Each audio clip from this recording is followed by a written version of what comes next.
Hey, I'm Basti from Geek.punkt, and today I have to introduce you, Paul, or can introduce you. You see, my German English is so bad. Paul, teach me some English words.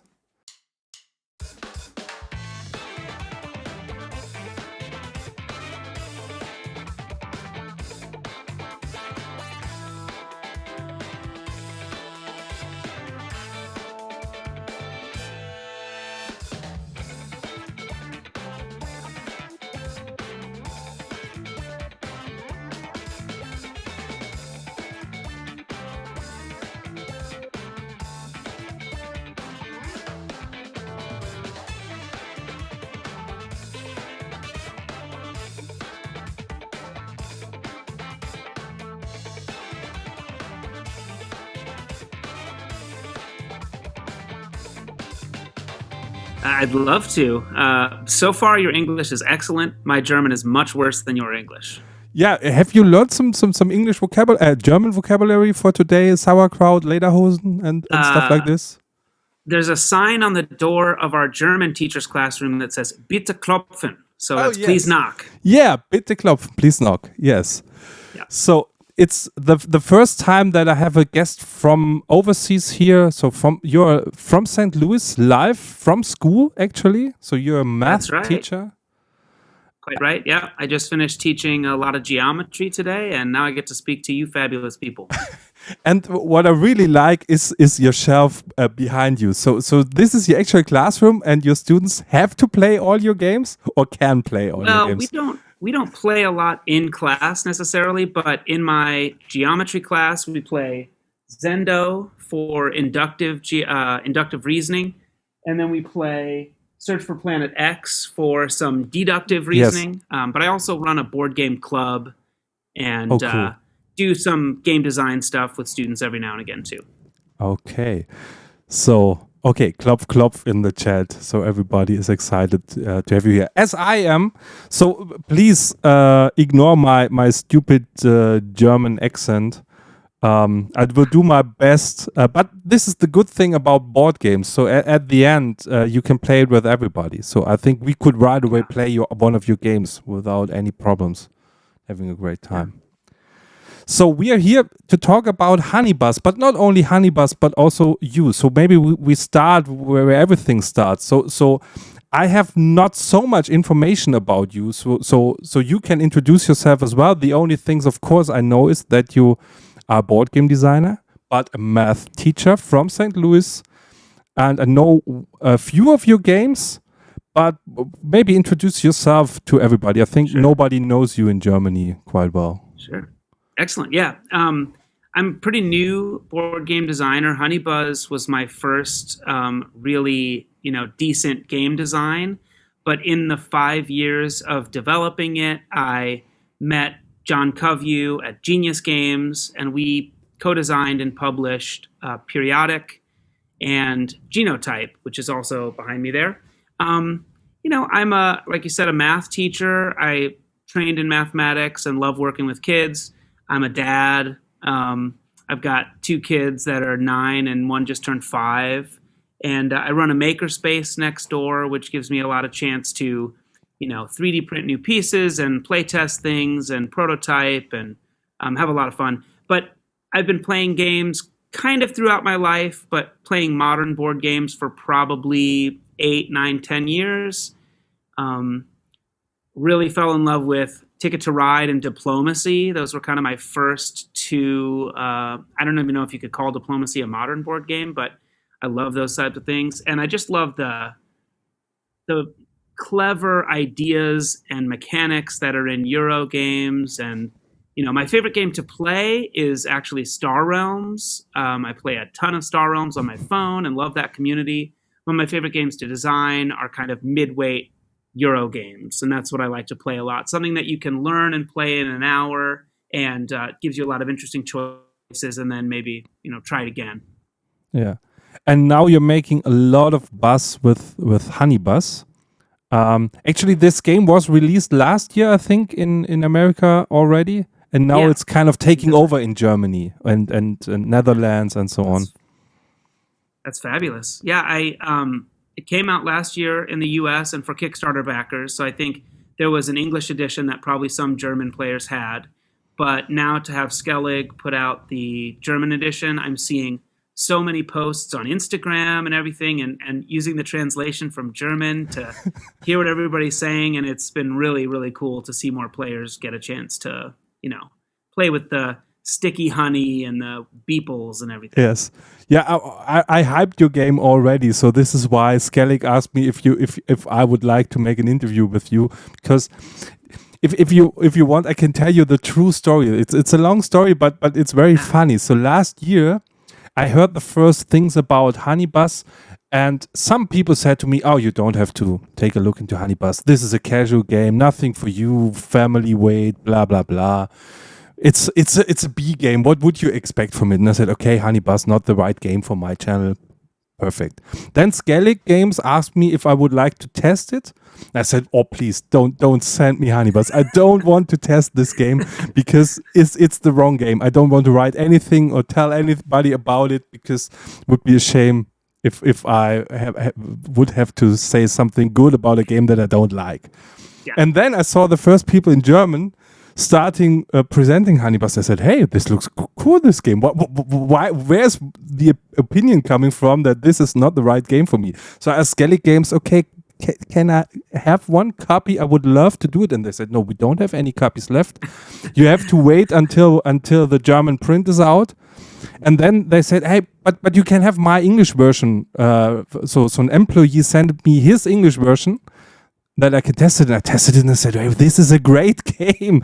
So I want this game." So and this is where it all started. And then I made here a campaign with a local store and so on. So we are sending out packages of 𝗏𝗏𝗶 with some honey and stuff like it to package it, just to make some hype about it. So excellent game. Yeah. So I really think that's really beautiful. Yeah. Yeah, it looks it looks so like it looks like a family game because of the great artwork. So it's a great artwork, great components. Somebody already said it's the same as with Everdell. You have to be careful not to eat the components by accident. Yes. Because they're looking so tasteful, but it can be a really confrontive game if you would like to. So it's of course you have this bee worker placement. You have the bees running around fetching the honey, and then hey, I wanted it, and so on. So it's how would you call it? A sheep in a werewolf in wolf's clothing. Yeah, this is in wolf's clothing, or a wolf in sheep's clothing. Or a wolf in sheep's clothing. Yes. Yeah. Right. And I think that has been part of, the story that you described is very common because it looks like something that Blue Orange might put out, or, it has great art, and Hide Seek did an incredible job, and Jason Kingsley with the graphic design. But under that package is some Euro mechanisms that are engaging and kind of self-balancing in certain ways, and there's a ton of things to plan for. And so if you want to play it very strategically, you can, or you can just teach it to your 10-year-old or your 8-year-old, and they'll, execute their turns and do their actions. And it's a forgiving game. So you're always getting something out. So if you lose, you're not feeling that you played wrong, but you think that you don't had enough luck, for example. Yeah, I really liked it. So I was a fan. I'm not sure if you know Witchstone from Rainer Knizia, because I played this. Maybe it's not available in US. I played this. Yeah, I haven't been able to play it yet, but I do know about it and I want to play it. Yeah, I played it and I really liked it, and also made a lot of buzz of it. And now I've sold it just because of 𝗏𝗏𝗶, because it's cool. there are some it has the same feeling. So same mechanics, this tile placement, connecting those large areas together to activate those chunks. But in your game, the theme is much more fitting with the mechanic, because why in the other game you have this wizards why is a wizard on a hex tile in this? It doesn't make sense. You have these bees, you have the hex tiles, you have bees are the best worker places that you can get, for example. Exactly. So for me, it was a clear choice to say, okay, I only need one of these games, and then it's Honey Buzz, because it's the better theme, it's better fitting, it's better components, and you can easily play it with kids too, if you like. Yeah. And that's two things that 𝗠𝗲𝗶𝗲 and I have in common. We both have math degrees, and we both design games. And one of us has made a lot more of them. Yeah, but I think 𝗠𝗲𝗶𝗲, as we all know, did 10 games and then copy-pasted them into 600 because of his math formula. Yeah, but yeah, so it's because it's great. Yeah, I didn't thought about that you are also a math teacher as Rainer 𝗠𝗲𝗶𝗲. Is this are you planning to do more gaming things, or will it always be that you do some kind of one game per year and your main job, of course, is being a math teacher? Or I think that if I was doing game design full time, that it would be less fun for me and I would feel more pressure, and that would be hard. I like having it be something extra. It's also something that fits in nicely with the work that I do. So, I have play testers here, and I have people that have ideas, and I have a makerspace to prototype in. So all of that's really helpful. And also my family gets to keep eating on a regular basis with very regular income, and that's good. So I want to keep designing games. I have prototypes, I have ideas, I have things that I'm putting out there, but I think I'll continue to be a math teacher probably forever. Yeah, I think if you speak about your games, so you did periodic, genotype. So these were all some kind of, let's say, science games more from the theme. And now with Honey Buzz, this is not a biological game, so it's right. So you changed. Ironically, yeah, please. Yeah, they are kind of connected because of the way that the theme is really tied to the mechanics. And Genius Games, who published Periodic and Genotype, very much are about hard science is what makes the mechanics work. That it has to be accurate. And Honey Buzz is the same, as you said. When I started, I had this tile mechanism and sort of knew that I wanted them to connect in different ways, and the different shapes you would make different resources or buildings or something. And then once I kind of landed on it being honeybees, I was like, okay, well, I did a ton of bee research, or bee search, as you might say. And I figured out what do bees do, and if there's worker bees, then it should be a worker placement game. And, what are the particulars of going to forage for nectar or producing it? And so some of the things that are in Honey Buzz are biological. Like, for example, when bees make honey, they get nectar, which is liquid and very, watery, and they put it in the cell, and then they go next to it and they flap their wings. And that creates this air current that lowers the moisture content and makes it honey. And so in Honey Buzz, you do the same thing, kind of, in a way, where you put that fan token next to it, and that's a bee flapping the fan to create an air current around that. And so every nectar that's next to that air current can turn into honey. So there is some of that, research-informed thematic mechanisms that would be kind of like a theme for my designs. But yeah, in general, periodic and genotype are way more hard science than Honey Buzz. We had a little more leniency, and of course, bees. We don't think bees have discovered economics, but I guess we don't know for sure. Yeah, because they are also paying with what was it? It's nuts and coins and things. So on one card there were actually coins on it. I said, hey, why are there coins? So now bees can pay with coins. Yeah, they made some. They say they had to manufacture a currency. They're not actually trading leaves, but they're trading coins that look like leaves and coins that look like nuts. And that's why there's the deluxe upgrade is a wooden coin set, which would be what it really would be. Yeah. Okay, so I see some people having issues with the connection here. So we're doing our best. So it's I have problems with Twitch today. So I see you perfect. So no worries. But for some reason, it's not the best. But St. Louis to Germany. So actually, so everything's fine. So. So what's so your inspiration is coming from school for your games, or is it the other way around that you do your games that you can use it in school and says, haha, I've developed genotypes, so now you have to learn about it. Yeah, I don't play my games typically in schools, but I know that Genius Games does want to have that as a part of their market. So when we were working on Periodic, we were thinking about what are the things that a high school chemistry teacher wants kids to see? And what are the things that, when we did Genotype, what are the things that a biology teacher wants kids to experience as they play with the Punnett square and heredity and, genetics? So for those projects, it is very much a part of the design process to be informed by that. But for 𝗍𝗲𝗶, it was much more about just trying to make a game that would be fun for kind of hobby gamers and families and people like myself.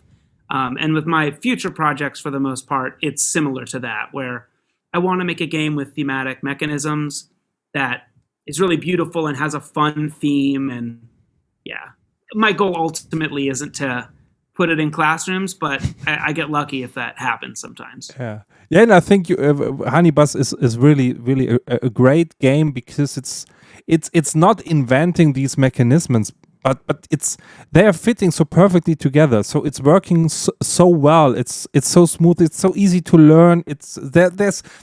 Because I'm always thinking, okay, I have to complain about something in the game. And the only thing I could complain about is I said, okay, it's a little expensive in Germany because of the cool components. But is it really a problem? Because I want cool components. So I don't want. So I don't want in some cardboard things here. I like these small nectar stuff and so on. Right.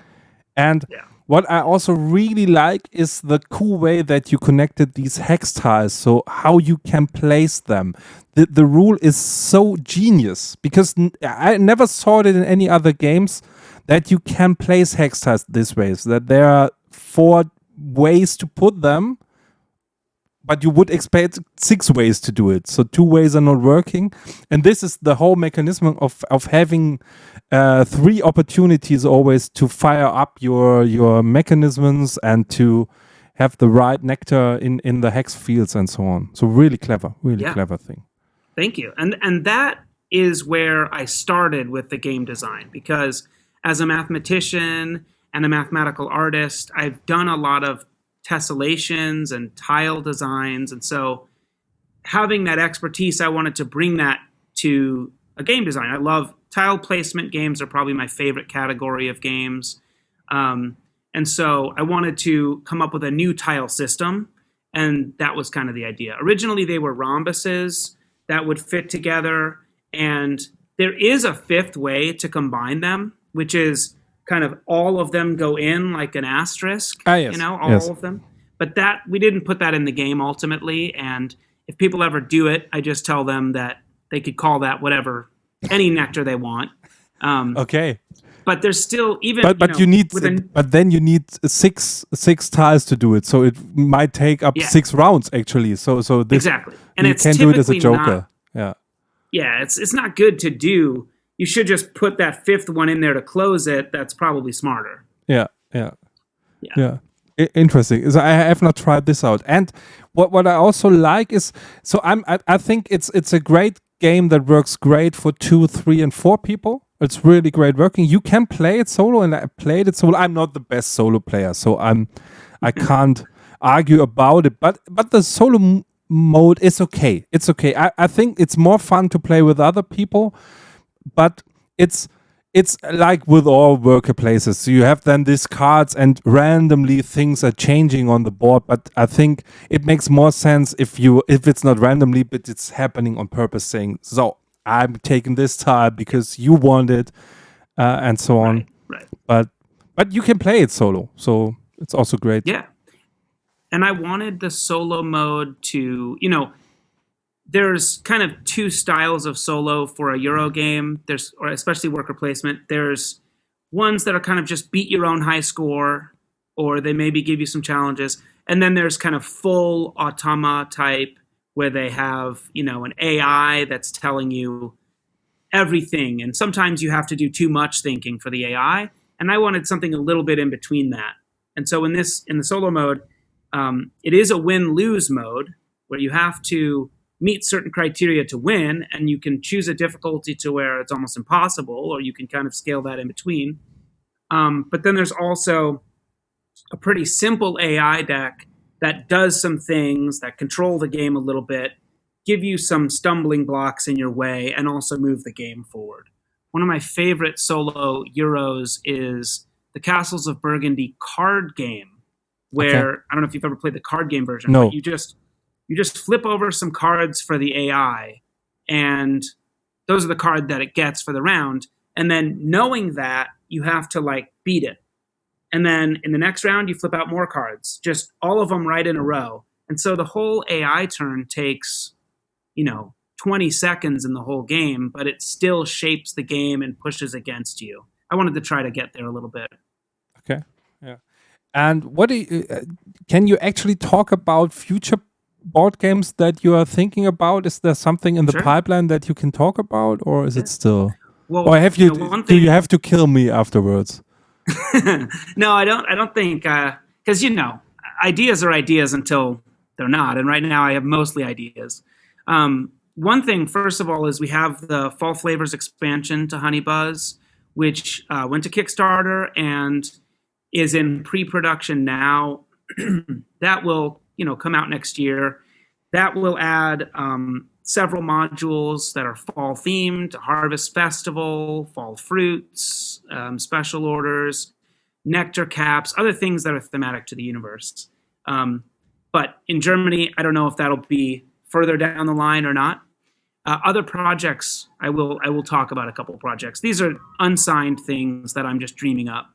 One is a stamp collecting game. Okay, cool. I think stamps are really beautiful. They're each one is a little piece of art. And so I think there's a great potential for kind of a set collection game that uses stamps in a really beautiful way. They also have a lot of categories like colors and themes and countries and denominations and, shapes and things.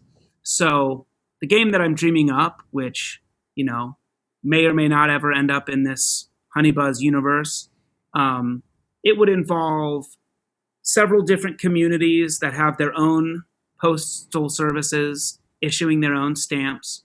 And you try to collect stamps and use stamps to send things. That's one of the things about stamp collecting, is that if you order some stamps from a shop, they'll mail you stamps, and on the envelope will be old stamps. They'll send you 35 cents of shipping, but they'll use all old 5-cent stamps because they just have a lot of them. And then you can still collect the canceled used stamps. So something like that. That's kind of one line of thinking. Another one I'm working on is about hot air balloons, and this one's a little hard to describe. But in St. Louis, there's the Great Forest Park Balloon Race every year, and hot air balloons rise up. And for the balloon racers, there's a race component, but for the attendees, they're just looking at beautiful hot air balloons. And so the mechanism is really hard to describe, but balloons are kind of rising up into the sky. And the closer to you that they are, the bigger they look and the faster they go up. But if they're far away from you, they're small and they go up more slowly. And people have different perspectives of the hot air balloons. And so there's kind of a communal thing that you're shaping and trying to score points on. It's not terribly well developed yet, but I think there's some cool stuff in there. Okay, so it is a 3-dimensional game then, or? No, it's everybody has a player board which kind of represents what they see, and then in the middle is a field. Okay. And so something that's here might be close and on the left for me, but for this player is far away and on the right. Okay. So everybody's seeing the shapes in slightly different places. Oh, very interesting. Yeah. It basically is using parallax in the game in a little way. Okay. And then I also have the movie Cool Runnings, bobsledding game. So this is very Winter Olympics. I designed a Cool Runnings bobsledding game. That's pretty fun, but very different from the other kinds of things that I do. It's just kind of a silly, like Happy Salmon, run around the table type fun stuff. Yeah. Okay. Yeah, sounds awesome. So I'm looking forward if there will be the expansion also available in German. I would assume that this might happen because I know from Skellig Games that they think that 𝗍𝗲𝗶 will be sold out within the next weeks, actually, because there's so much going on. They are actually reprinting it already, so they already started to reprint it. So great. And then it makes sense if it makes that much impact. Then of course there will be people saying, "Hey, I want an expansion, more variety, and so on." So really great game and cool to have you here. So I had some community question. One was from Kidstalk, but you actually already told us, which was the question, do you planning to do more nerd games or scientific games? I think you already said, so no, actually the new topics don't sound so nerdy science type. I have some other science things. John Covey, who works at Genius Games, is one of my good friends, and he is my neighbor. And I do want to do more games with him, but I have one kind of in the back of my mind that I want to work on, but I haven't really gotten it very far forward. I wanted to do a game for a while about the creation of stars and the way that they convert elements into new elements. Oh, cool. And did a bunch of research about that because it's very, resource management and conversion and stuff, but that didn't get anywhere yet. So I think... Oh, the Big Bang game would be great. Something like that, right? Yeah. About the formation of galaxies and planets and elements and, that kind of thing. I think someday in the future, I will publish another game with Genius Games, but nothing on the horizon just yet. Okay. Yeah. And what was your so you did this Kickstarter campaign. What was your experience doing this as a Kickstarter? So of course you're not the publisher of it, so you can more take a look from the outside. But what is the feeling as a board game designer seeing things growing, happening? As I saw an Instagram post of you from the first 𝗍𝗲𝗶 games that arrived to you, that it's some kind of unbelievable feeling when you get this stuff in real. Yeah, and that was because 𝗍𝗲𝗶 was about 5 years of development, and so the day that those boxes really showed up at my house was kind of an incredible thing. Going, and doing all of this, all of the game design work has just been much more fulfilling and satisfying and successful than I had guessed it would be. The Fall Flavors campaign was beyond my wildest dreams of what I thought it could raise. And I think partly because 𝗍𝗲𝗶 has just been so sold out for so long in America that, with shipping and production delays and all that, that people were just excited to order a copy. And, I think there's things about Kickstarter that are frustrating as a creator, as a designer, as a publisher. It makes the users and the buyers often feel very entitled and like their ideas should win out and they should see their suggestions show up in the ultimate game. But at the same time, a small amount of people that are really loud can be very annoying.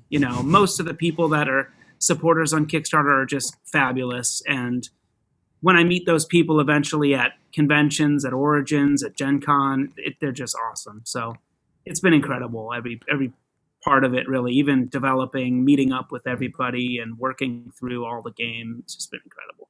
Yeah. Yet, talking about the production process, you already mentioned that it took some kind of 5 years actually from the first ideas to the finished 𝗍𝗲𝗶. So what were the steps? So when was the first point when you said, so now we can do some kind of play testing? So now I have something. I think I have something. Yeah, it's hard to remember the exact day, though I saw it a little while ago. But it was by now probably 6 or 7 years ago. And, I had I had this tile idea, and I cut some stuff out of paper, and I wrote some things. And I had made a game before that was not any good. So I had been playtesting games and trying things. But I finally had some ideas after my research, and I thought, let's go try this. And I met up with my friend Royce, and we played it at a cafe near here. And he played it, and I was pretty excited because I was like, this I think is going to be good.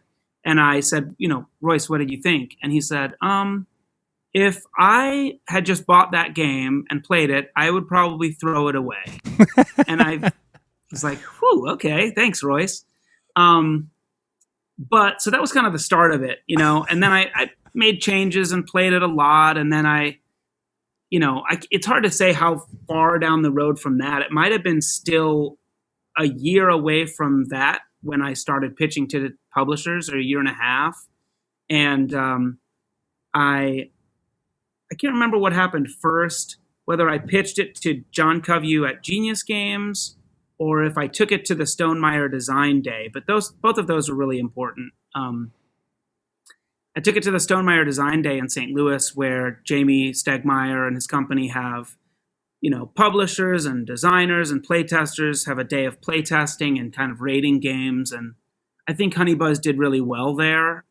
Maybe had like second place and highest ratings. So that was kind of a vote of confidence, and pitched it to John Koview, who said, it's not quite hard science enough for us, but let me connect you to Jamie Stegmaier. So then I pitched it to Jamie, who's now a good friend of mine, and he gave me some things that were, maybe basically just some feedback, things he wanted to see tweaked and changed.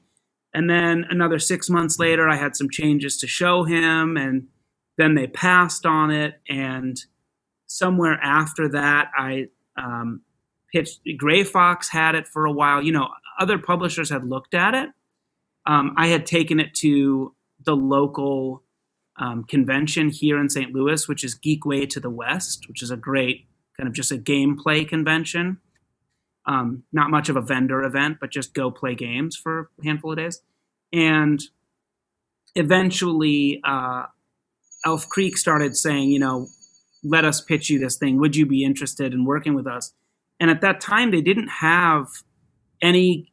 I don't think they had one game out, which was End of the Trail, and they were working on Atlantis Rising 2nd edition, but they didn't really have me. They didn't have art to show me. They could just tell me that Vincent Dutrait was working on it. And, I was hesitant. And so it took a while to decide that was a smart thing to do. But I definitely made the right decision. They've been incredible in every part of development and production, and they don't cut costs, and they're very, kind and fair with me. And they hired Anne Heideseek, which is probably the smartest thing they've ever done, because her art is incredible. Yeah. So it was a pretty long road. And then, of course, even after signing with them, it was still at least a year of development before we went to Kickstarter. And then, more time from that getting to, players and backers, and then working on expansion and development and going to Kickstarter with that. So it's been a lot now. Okay, so of course, so whatever Rainer Knizia is doing different, I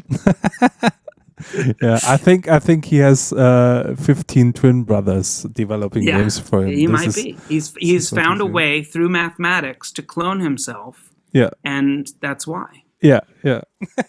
But I will make a special about one of his games that actually he developed it 6 times the same game, but every year it comes out as a new game. You say, hey, you developed this game in the 70s already. Right. Yeah. Well, I think Uwe Rosenberg's doing a little bit of that with Polyominoes. Yes. He's finding some little tweaks here. But he's doing a break. Uwe Rosenberg said that he wants to do a break. So a break from everything, or just Polyominoes? No, a break from everything, I think. Wow, I didn't know that. But I think it will become back like the Rolling Stones. So always saying do a break, and then there's Hallertau 2, and Agricola. So yeah, most of his game. So he has 3 types of games and developed 100 of them. So some kind of, but they are really good. So people I think continue to like them. Yeah, because I think having you as a math teacher, I think this of course helps you in finding the right mechanics for a game, because most people we are always doing some kind of video reaction. We saw somebody said, "Hey, I want to do my own board game in a video, and I show you how I will develop a board game in 1 week."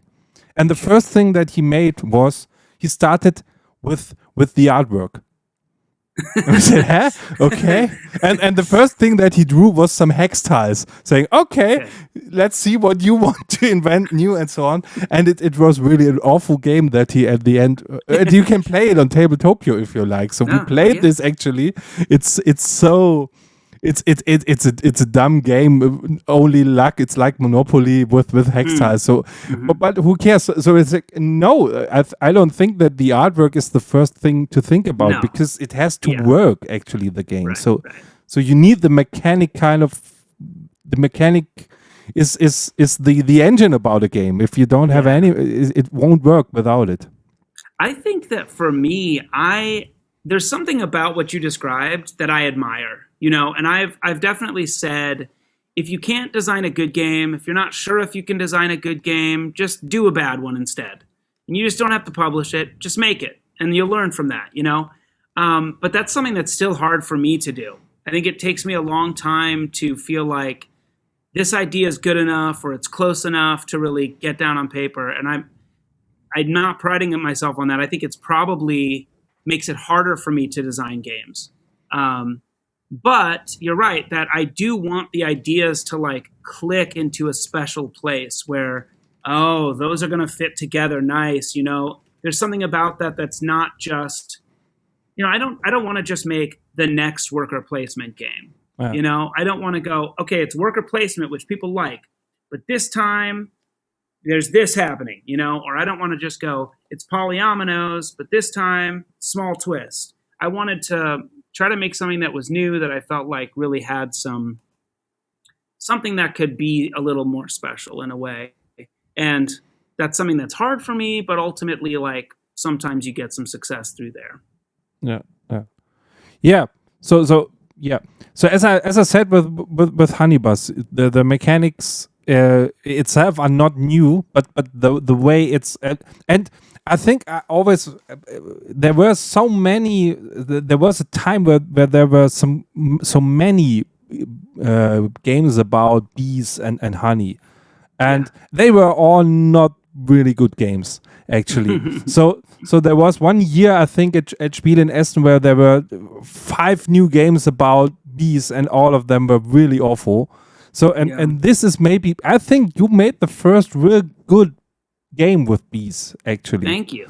And I see it on Board Game Geek as well, because I think your rank is now 113 for family games, which is really awesome, of course. Great, and 370 for strategy. So this is awesome. This is really awesome for this type of game actually. It's not a heavy Euro, so on. It's still family weight. You can play it with a family. It's not difficult to learn. Yeah. And it's funny that you mentioned all those bee games, because when I designed 𝗏𝗏𝗶, when I decided, okay, it's going to be about bees, there was one bee game, and it was Waggle Dance. And, so I studied Waggle Dance. I was like, how are they doing bees? And I think there's some cool stuff in Waggle Dance that's pretty different from where 𝗏𝗏𝗏𝗏𝗏 ended up. But then in the time of me developing and getting to publication, like you said, 4 or 5 more bee games came out, and sometimes they're not really about bees. They're just like they have hexagons or whatever. But yeah, I do sort of hope that 𝗏𝗏𝗏𝗏𝗏 gets to hang out and like continue through that wave of thematic push. That it gets to be a game that people keep playing for a number of years. Yeah.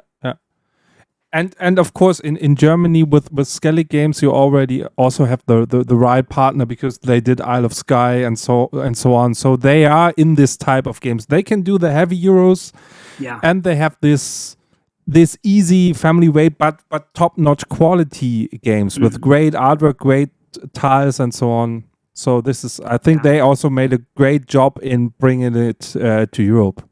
Yeah, so Isle of Skye is one of my top 10. Not Isle of Skye. Sorry, I said Isle of Cats, of course. I said Isle of Skye. Sorry, Isle of Cats. I'm not sure. Isle of Cats, also great, which I haven't played, but I do think I will really like. Which is, that drafting I think can be really awesome. I really liked the drafting part of playing Bunny Kingdom, but didn't like the scoring part of playing Bunny Kingdom, and so I only played it the once. I love Paper Tales, which you can see there. In general, I really like that mechanism, and I think there were some things about the graphic design that bugged me, and I think that's part of why I didn't buy it. But I do need to play it. Yeah, you have to play Isle of Cats. So I would also say that I don't like the theme actually, and I don't think it's a really thematic game. It's a completely abstract game. So it's because the story is cats on an island have to go on a ship. And there you put these Tetris tiles on the ship. So there is no theme in it. It's just cats. Yeah. You can. So I play it with my wife like I would play Unicorn Fever. So I don't think about the theme. I just concentrate on the mechanic. And this is the mechanic is great. So for me, I don't care if this is cats or the zombies. Yeah. So this is the thing. And she's doing the same thing when we play Blood Rage. So this is. It's working kind of. So Blood Rage Cats edition would be a top seller. You can think about it. Yeah. Okay. So I'm just looking into the chat if there are questions. So there were some discussion about other games, which is always great. I think we now have a good working stream. So there was some annotation about the balloon thing, that it would be nice to have more weapons, Vikings, and aliens in this balloons. I don't think that this is really. Wow, that'd be a wild balloon. It would be a wild game, of course. Yeah, but you're a math teacher. You can make some kind of statistics out of Board Game Geek to find out what is the ultimate game. So it's zombie aliens Tetris tiles from Rainer Knizia. Would be a great game. I did work on one other game, which I have a pretty finished prototype of, and that was I wanted to make the fourth Forbidden game in that Forbidden Jungle, Forbidden Desert, Forbidden Sky, or whatever. Forbidden Island is the first one. So I made Forbidden Jungle and had kind of a vine moving around and was going to pitch it to Game Right, but found out that Matt Leacock's already working on the next games. I thought for some reason he was done, so it didn't ultimately matter. But you never know. That game could show up somewhere else with a slightly different theme and enough mechanisms to make it not seem like it's exactly Forbidden Island, with new stuff going on. But that sometimes happens, You can have a cool design that's still not going to get to market. Yeah, sure. Okay, so if you have some questions, put it in the chat. It can be in German as well. So because it would be a shame if I would run out of question and there are still some things that you want to know from Paul. So I'm really always excited to talk with board game designers, because for me it's an easy job. I can play games and criticize them. For me it's easy. You are working 5 years on a game and I say, but I don't like that it's coins. Why is it coins? It should be, and I don't like this, and so on. But I know that what I really love about you, now that we spoke together, is that you have so much passion for board games, so that it's not like you're not thinking too mathematically about board games, but you also get hyped from it. There's emotion in it, and you have fun playing games, and not only.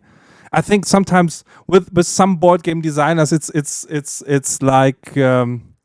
It's like work that you have to do when you play their games. So there's no fun. Where's the fun in the game, actually? Yeah, and I think that when I play games, I try to think about how do they work? How'd they make this? How'd they come up with these ideas? Why are these points what they are? That's part of like strategizing and playing. but also for me, like, I just like to understand how things work and try to make them myself. And when I play really heavy games, you get a sense for like, okay, you could just make a few systems and interconnect them and make the points balance out and make a game, you know? And I feel like I've played a lot of games like that, but those are not fun for me, you know, that feel like I'm doing homework just to try to have a turn. That's not fun for me. I want to be able to think about the game in the terms of the game, you know? I don't want to think about, okay, that's going to cost me this many actions and that's resources converted to points. I want to think about what a bee should do. I want to think about what my hive looks like, how my economy is working. Do we have a surplus of something? Is there enough? Is the market value, you know? And I want to be able to have quick turns. You know, I want to feel good while I play. And so a lot of my design comes from, like, you know, I think Alexander Pfister's great designer, really smart guy. I love Isle of Skye, like I said. But when I played Maracaibo, I felt like, is this really what it says it is? Or is this kind of like a Great Western Trail #2, kind of slightly different? And, you know. And I think it's really easy to make complicated games. I think so we all love to play heavy games, but it's not that a heavy game has to be complicated in a sense that there are so many little rules, so many details, so many things you have to think about it. You have to. This doesn't make fun because it's hard to learn. And somebody said, hey, it's a game. So if you want somebody on your table to go from one location to the other, you of course can design a game where he now needs to buy a car, make his driving license, put in fuel and so on, and drive from one location to the other. Or you simply throw a dice and go to the other location. So you can think about what is necessary as a mechanic in the game and what can be just left out. We don't have to show it because it's not fun to do it. Exactly. So. And I think about that, and we've talked about that a lot in development. My experience with a lot of heavy games is that they say no to you a lot. They say you can't do that. You don't have the resources. You're out of actions. You don't have the cards. No. I want to do this. You can't. And so what makes them heavy is that you have to sequence and backload a lot of planning to get to what feels like a small payoff maybe. And that makes the games long, you know. We try to say yes to gamers. If gamers want to be able to go get the nectar that's very far away, do that. But it is going to cost you some coins.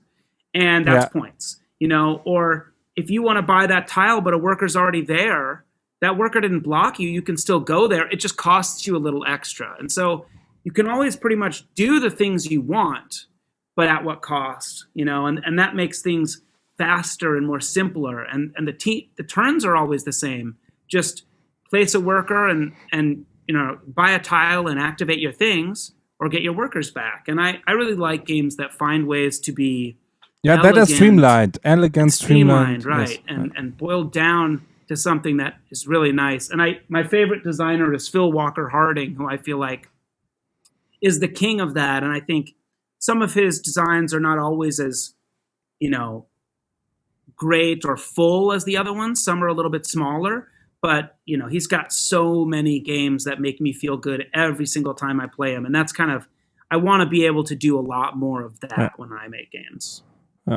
There were some cool questions in the chat. So, as a designer, do you prefer the version of 𝗏𝗏𝗶 with the memory deduction part? And how about you, Basti?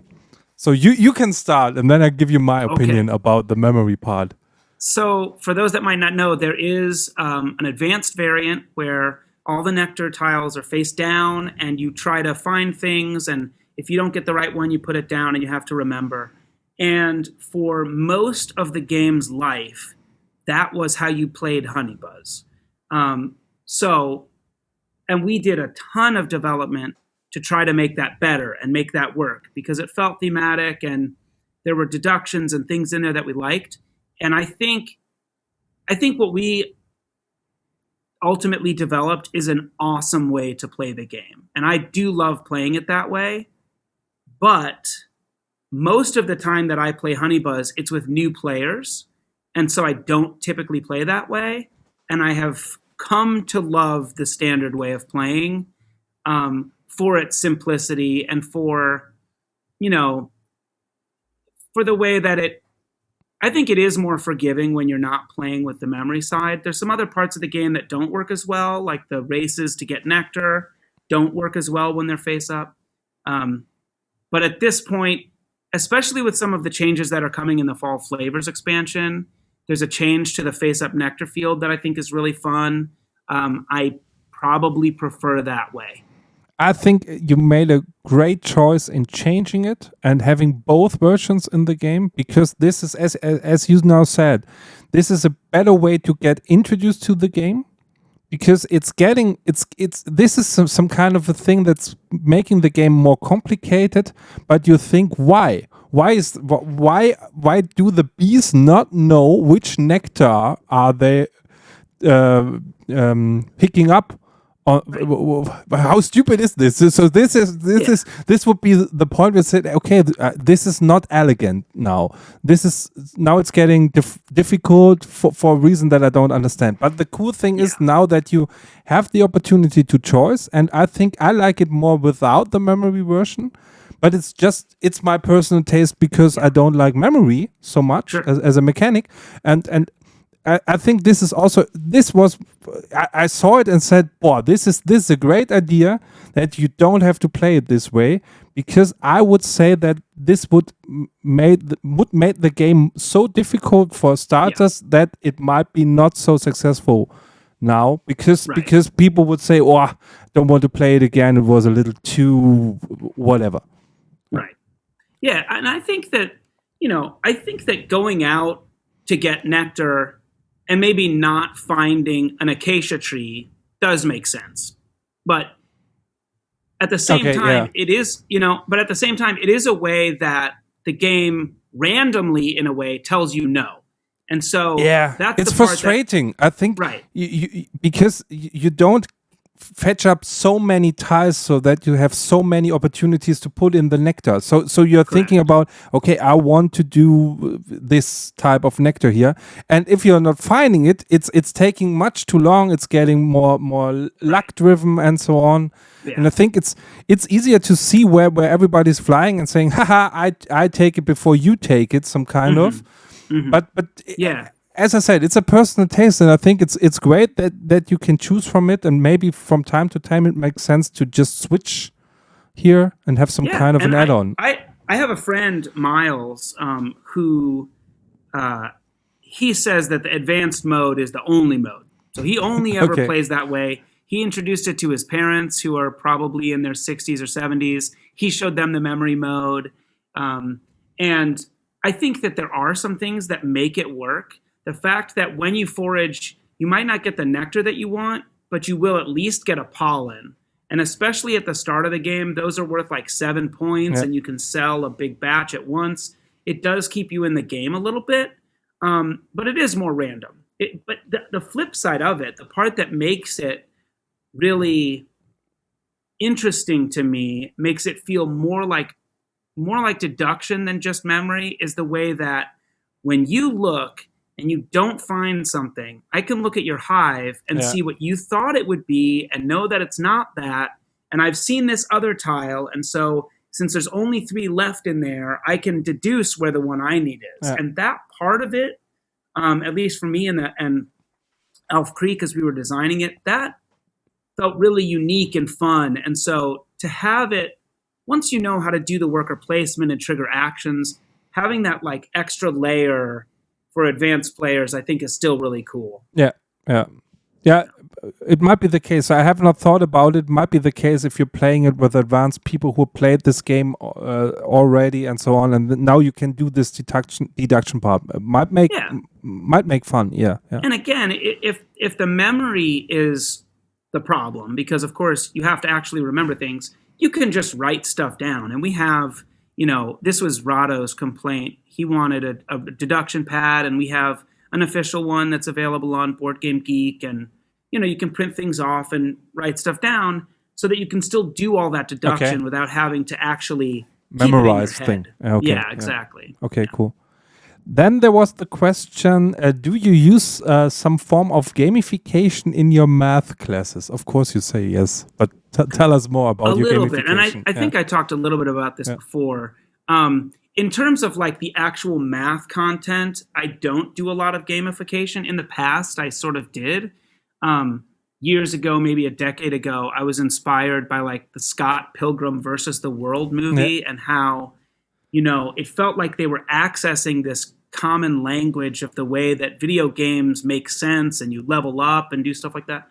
So that was in there in the past. But now, the particulars of how I teach math are much more about the research about behavioral science and, how students learn math and what works and really, But I do play games with students from time to time, and I do use games to talk about the specifics of deduction and reasoning and what it means to think mathematically, because that's a lot of what I teach in my geometry class. We're trying to just, more than knowing about shapes and things, we're trying to learn about how we think. And that's kind of the goal for a whole mathematics education, is to be able to have this powerful and flexible mathematical intelligence. So games give you a place to really do that. And so it shows up a little bit. Yeah, there was some statement, I thought I would dislike the memory version, but I love it as deduction. We are using the deduction sheet that's on BGG. Awesome. So exactly. Yeah. I'm not sure if this actually is in the rule book of Skellig games. I don't think it is. Yeah. I don't think it's mentioned in any of the rule books that it's there. Yeah, it should be. Maybe you should mention it in the future, or just make a sticker outside of it. Because now I'm thinking about it, having this sheet, I wasn't aware of it, makes much more sense now, and I would definitely give the memory version some table testing as well. Yeah. There was some other question. How often have you tested 𝗍𝗲𝗶 by your own before you have finished the game? How many people have tested before the finalization? So, just the base game. There was a period of time where I was playing it about twice a day with students or so. So, I mean, I probably played it on my own 50 times, and then through development, another 50 times, and then playing it at conventions with people, that's probably another 20 times, showing people around. So, again, over those 5 years or so, maybe more now because of the fall flavors, it's been a lot. And again, we did probably a year or two of development on 𝗍𝗲𝗶. So that was a lot of playing and reworking things and, new board layouts and all that stuff. A lot. And how many people play tested it? I would say, in the rule book, there might be 10 core play testers that are listed, but that's because we had kind of a limit. You had to do a certain number of play tests to get in there, but it had to be 50 people that were in the play testing group at different points, something like that. Plus, they took it to designer conventions. I can't remember what they're called, like prototyping conventions and stuff. So just it was pretty well all over. And then the different publishers that had it before Elf Creek took it around. Yeah, it's been played a lot. Yeah. Okay, cool to have these insights, because this is also something that we learned in this video from this board game designer that tried to make a board game 1 week. Why should we do board game, some kind of testing? So it's finished. Here's the link. You can now play it as well. It's a great game. I said, yeah, but you have tested it. Yeah, that's I don't suggest doing that. Yeah, but you can do it. So because you can't buy it, you can simply just download it or play it online. So now you have this play testing. But I think I was the 5th person in the last 6 months who played it. So you won't see it at the Spiel des Jahres nomination. Probably not. Did you already won some prizes? So is this something of your goal? So to have, of course, it's a goal.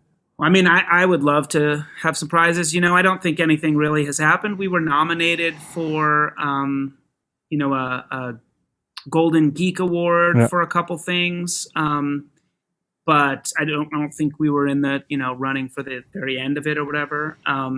We won from somebody like a rule book of the year, which I thought was pretty cool. And the rule book is another part of the game that has a lot of hard work in it, where it's like I write that, and then we have an editor, and we have the layout from Jason and the art, and then of course the specific material that's chosen, all of that.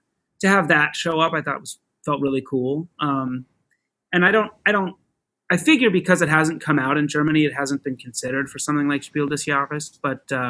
I'm not sure if it might be a nomination this year. I'm not sure if it's too late already and it would be mentioned next year. I'm not sure how the timing is. I don't have any expectation that would happen. If it did, it would be probably the coolest thing that had ever happened to me. But, I think for Spiel des Jahres it would be difficult because it's you're right in between the family weight and the Kennerspiel. And this is always really difficult for them. So it's too complicated to do it as a family game, and it's too easy to do it as a Kennerspiel. And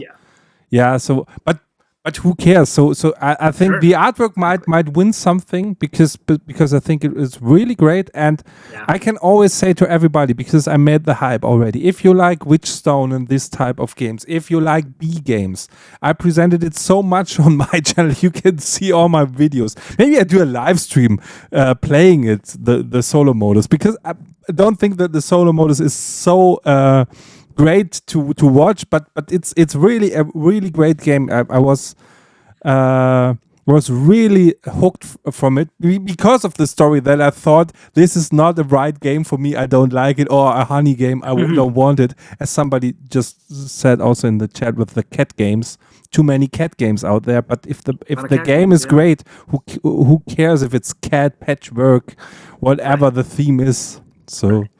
Yeah, and when I play, like you said, when I play Cascadia, it doesn't feel like I'm playing around with bears and foxes and stuff. I'm playing an abstract puzzle game. Yeah. But it's pretty, and I like that.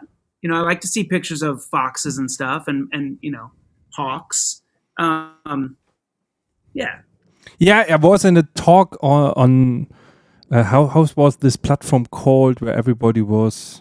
Clubhouse. I was on a talk on Clubhouse about board game designs, and it was also about abstract games and thematic games and so on. And I don't know which game was presented that should be so immersive. And I said, if this game is immersive, then Azul is also not an abstract game. Then Azul is also about some Portuguese craftsmen doing things and so on. No, it's an abstract game. It's tile placing. So who cares where you do it? It can be in the Orient. It can be a Vikings theme. I don't care. It's just laying tiles, but it's great the way it's doing it. Yeah. Papa Hofi wants me to play the game here, of course. Yeah. Oh, a great remark. We need to list not only designer and artists, but also the rulebook persons. Yeah. Which is more like most of the time, of course, the publisher who's doing, whose biggest job actually is helping with the rule books and so on. Yep. And the only person I haven't mentioned, apart from Mike Hinson, who was the lead developer at Elf Creek, is Dustin Schwartz, who was the editor on the rule book. But then ultimately, Jason Kingsley did the layout and did the art, and then he, of course, finished everything in graphic design. So, yeah. Okay. One question is also if you want to attend the Spiel in Essen this year. Okay, you're flying over from America. It's really easy. I know that Elf Creek is going to Essen, and they want me to go to Essen with them. Of course, I am a teacher, so it's not the most convenient time for me to leave my job. I think it's unlikely that I'll be there, but it's possible. So of course it would be great to meet you in person there as well, and of course it's really something going on. Of course, last year it was a little due to the pandemic situation, a little more And it was better for most people, they said, because now we have so much space. It was not so crowded, but of course you don't get the feeling. So the feeling, of course, is masses of people, which maybe you can wait for next year. So it will be better year by year. And and Gen Con was the same way. Yeah. It was, much smaller, much less. You could walk around, but I really appreciated that. So if any of the viewers do come over to the States for Gen Con or Origins, I do expect to be there, and I hope to see you. But at Spiel in Essen, also the Ark Nova game was sold out within 40 minutes or something like this. It had the longest pile of persons there, everybody wanting their Ark Nova. So now we know which game is winning the Deutsche Spielepreis.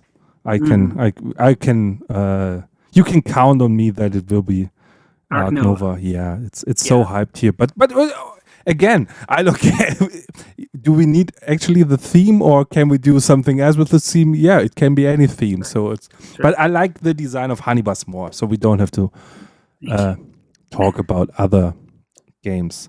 Okay, so I would say, Paul, it was really a pleasure to have you here. I know that you are in the classroom. Do you have classes to do? I'm all done for the day. The only thing I have to do after this is write a test at some point and go get my kids.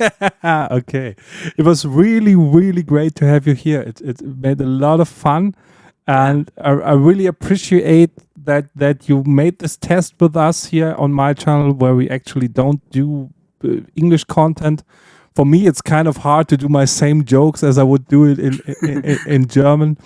Yeah. But it's really great, and I hope to see you in the future with your next games. So I really want to play the air balloon game. This sounds really interesting.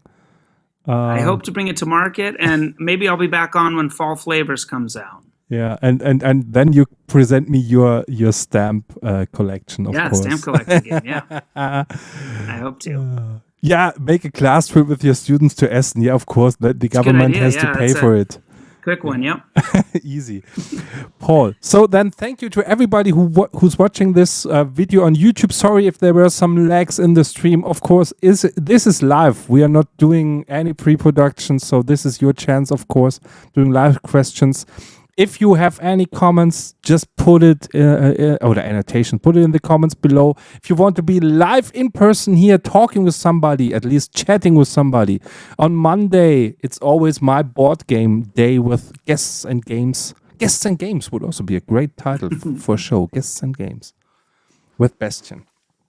It was really, really a pleasure, Paul. And now everybody, put your emojis in the chat. I want to see the Tschüss YouTube emojis. So bye YouTube. Paul, thanks for being here. Thank you, Basti. Okay, bye. Adios. So let's see if there are some emojis coming. I can make some emojis. There they are. Tschüss, YouTube. Yeah, tschüss.